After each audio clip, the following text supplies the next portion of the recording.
সমস্যা হয়েছে, আমরা এখানে অধিকাংশ লোক সনাতন পদ্ধতিতে চলতে এখন অভ্যস্ত। সুতরাং এই যে ডিজিটাল প্ল্যাটফর্মে আমরা এখনো প্রবেশ করতে পারি না, যেটা আমাদের ছেলে বা আমার নাতি নাতনিরা খুব ভালো পারে। তো এই শ্রেণীটা আমাদেরকে উপকারে লাগবে মনে হয় এটার মাধ্যমে। আরেকটা জিনিস হলো যে আমার মনে হয় যে সদস্য সংযোগ ব্যাপারটা দেশে বিদেশের জন্য বোধহয় প্রযোজ্য একইভাবে। তাতে আমাদের দেশে নতুন সদস্য বাড়ার সংখ্যা বনা অনেক বেশি। এই কারণে আমরা সদস্য সংগ্রহ মাসব্যাপী পালন করছি। আমরা যত ফর্ম দিচ্ছি তত ফর্ম কিন্তু আমরা পূরণ করি নাই। আমরা আমাদের ইচ্ছার বাইরে কাউকে সদস্য হইতে দেই নাই। যদি ওয়েবসাইটের মাধ্যমে সদস্য হতে পারে, তাহলে আমার মনে হয় খুব অল্প সময়ের মধ্যে বিএনপি দেশের অভ্যন্তরে কমপক্ষে 4 গুণ সদস্য বৃদ্ধি পাবে।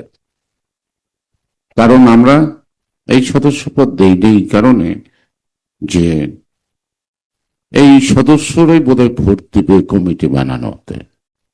তাহলে সেইভাবে যার কাছে ফর্ম গেছে তার মতো সে ফর্ম বিতরণ করছে, অন্যকে ফর্ম বিতরণ করতে দেয়নি। এটা কিন্তু এই অভিযোগটা বোধহয় আমার একার না, এই অভিযোগটা আপনারা সবাই কাছে আছে।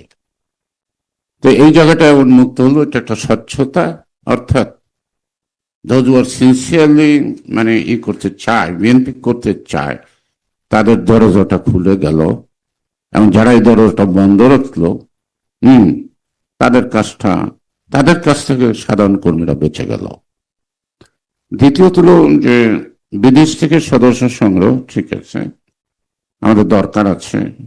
বিদেশি আমাদের অনেক সমর্থক যে আছে এটা আমরা বুঝি। যেহেতু বিদেশিরা আবার ভোটারও হয়েছে, তাহলে এই সদস্য সংগ্রহের মধ্য দিয়েও আমরা একটা অনুমান করতে পারবো যে বিদেশে আমাদের কত সমর্থক আছে, কত ভোটার আছে, এবং সার্বিকভাবে বিদেশে কতটি ভোটার নির্বাচন কমিশনে নিবন্ধিত হলো, সেটার সাথে আমরা একটা তুলনামূলক বিশ্লেষণ করতে পারবো যে আমাদের ওখানের ভোটের ক্যাম্পিং এর মধ্য দিয়ে সেই ভোটটাকে সংগ্রহ করার ক্ষেত্রটি।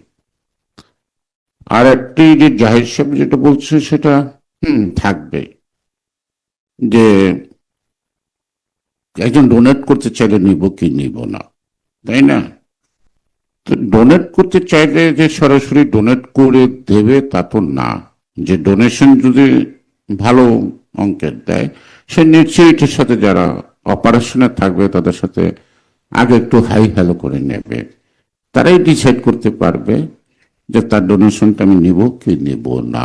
আর নর্মাল যে ডোনেশন আছে সেগুলো নিয়ে কিন্তু কোনো কথা উঠবে না।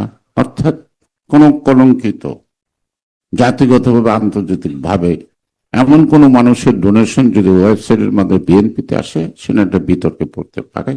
এটি বোধহয় জাহির সাহেব সাবধান করতে চাইছে। আচ্ছা, আমরা কাজটা শুরু করি। ভালো আছে মন্দ আছে, তো ডিসিশন ইজ অলরাইট। যেটা আজকে শুরু হলো, আই থিঙ্ক যে our chairman rightly take the decision. আমরা এনজয় করলাম, আমরা কিছু বুঝতেও পারলাম। সে বুদ্ধি মানে বোঝাটার কাজটা আমরা কাজে লাগাতে পারবো। তবে যে বলে যে কি, যে রং decision is better then A indecision. অর্থাৎ আমরা একটা ডিসিশন নেই, যদি কিছু রং ফেস হয় আমরা কারেকশন করতে পারবো।